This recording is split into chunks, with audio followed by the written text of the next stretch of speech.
रामकृष्ण हरी मंडळी, मी अंकिता तुम्हा सर्वांचं मनापासून स्वागत करते आपल्या आजच्या ब्लॉगमध्ये. तर आज मी बनवणार आहे भादलीच्या आंबूसघऱ्या. तुम्ही बघू शकता किती छान दिसत होत्या ह्या आंबूसघऱ्या. ह्या आंबूसघऱ्या ना चवीला खूपच छान झाल्या होत्या. तर ह्या कशा करायच्या ते आपण आता बघणार आहोत. तर ह्या आंबूसघऱ्या बनवण्यासाठी आपल्याला सर्वात आधी लागणार आहे ती म्हणजे भादली. भादली ही भगर प्रमाणे दिसते, भगर किंवा वरईप्रमाणे दिसते. इथे तुम्ही बघू शकता. तर ही भादली न सालीसकट आहे. आपल्याला याचे संपूर्ण साल काढून घ्यायचे आहेत. त्यासाठी ही भादली आपल्याला मिक्सरला फिरवून घ्यायची आहे आणि थोडं फिरवायचं आहे. फिरवल्यानंतर पाकडून घ्यायची आहे आपल्याला ही भादली. तुम्ही इथे बघू शकता माझ्या सासूबाई इथे मला पाकडून देत आहेत. तर असे साल काढून घ्यायचे आणि परत मिक्सरला फिरवून घ्यायचे. जोपर्यंत त्याची साल संपूर्ण निघत नाही तोपर्यंत आपल्याला ही अशीच प्रोसिजर करायची आहे.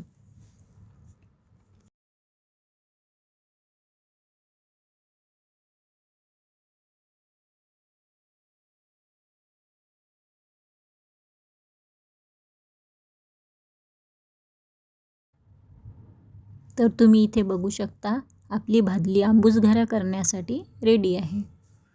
तुम्ही बघू शकता किती फरक आहे साल काढलेली भादली आणि बिना साल काढलेली.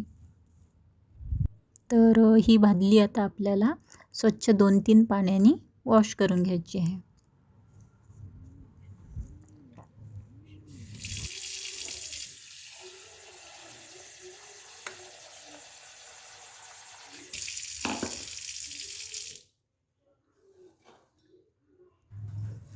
यात जर काही खडे असले तर ते आपल्याला वेगळे काढून घ्यायचे आहे. तर आता आपण ही भादली कुकरला लावून घेऊया आणि याच्या आपल्याला 3 शिट्ट्या काढून घ्यायच्या आहेत. जेवढी आपली भादली असेल त्याच्या दुप्पट पाणी आपल्याला टाकायचे आहे.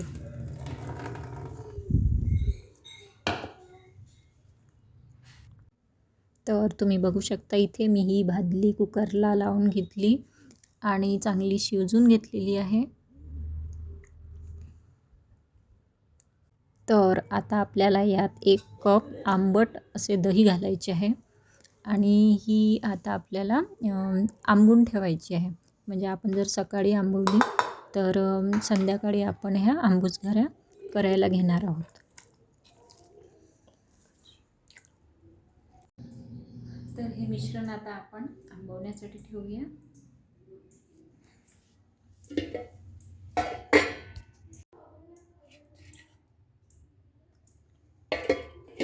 तर इथे तुम्ही बघू शकता आपलं मिश्रण हे आंबलेलं आहे आणि ते मी कुकरमधून एका परातीत काढून घेतलं. आता आपण यामध्ये काही साहित्य ॲड करणार आहोत. तर तुम्ही बघा इथे मी लसूण, सांबार आणि जिरा यांची पेस्ट करून घेतली. त्यानंतर मीठ आहे, तिखट आहे, हळद आहे, 1 वाटी कणिक आहे आणि 1 वाटी बेसन आहे. हे सर्व साहित्य आपल्याला यामध्ये ॲड करायचे आहे. आणि ही आहे कोथिंबीर. सर्वात आधी आपण इथे कोथिंबीर टाकून घेतली.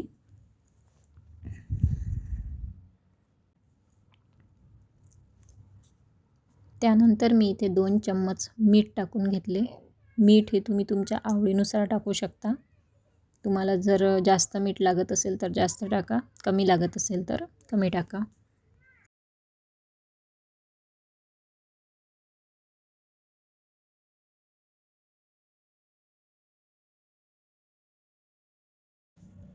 त्यानंतर आपण इथे टाकणार आहोत 1 चम्मच हळद.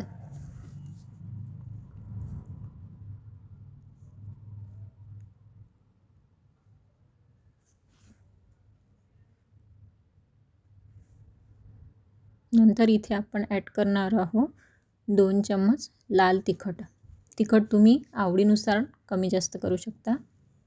त्यानंतर 1 वाटी कणिक, 1 वाटी बेसन. आता हे संपूर्ण साहित्य आपण एकजीव करून घेऊया.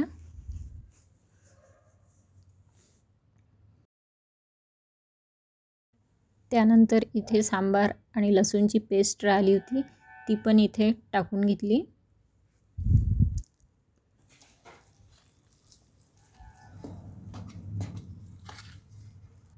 तर तुम्ही इथे बघू शकता आपलं संपूर्ण मिश्रण एकजीव झालेलं आहे.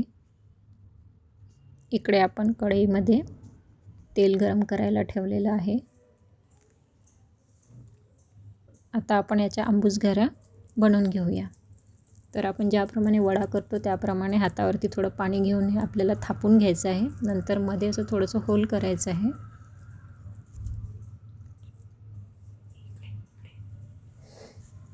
तेल गरम झालं की तेलामध्ये आपल्याला तळून घ्यायचं आहे. तर तेल आपल्याला थोडंसं तापलेलंच लागतं यासाठी. तेल जर इथे कमी गरम असेल तर त्या तेलामध्ये अशा वेगळ्या होतात, अशा वितळल्यासारख्या होऊन जातात. त्यामुळे तेल चांगलं तापायला हवं.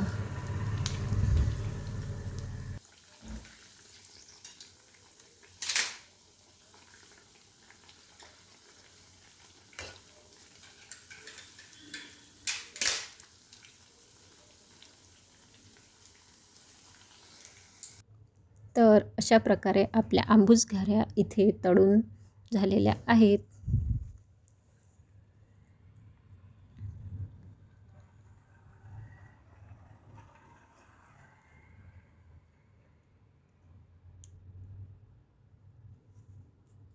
हे मी 2 बॅच तळून घेतलेले आहेत आणि बाकीच्या मी नंतर गरम तळणार आहे.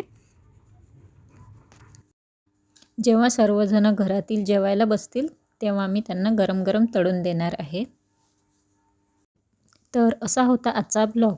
तर आवडला असल्यास लाईक, शेअर, कमेंट करायला विसरू नका. भेटूया अशाच एका नवीन ब्लॉगसोबत. तोपर्यंत बाय.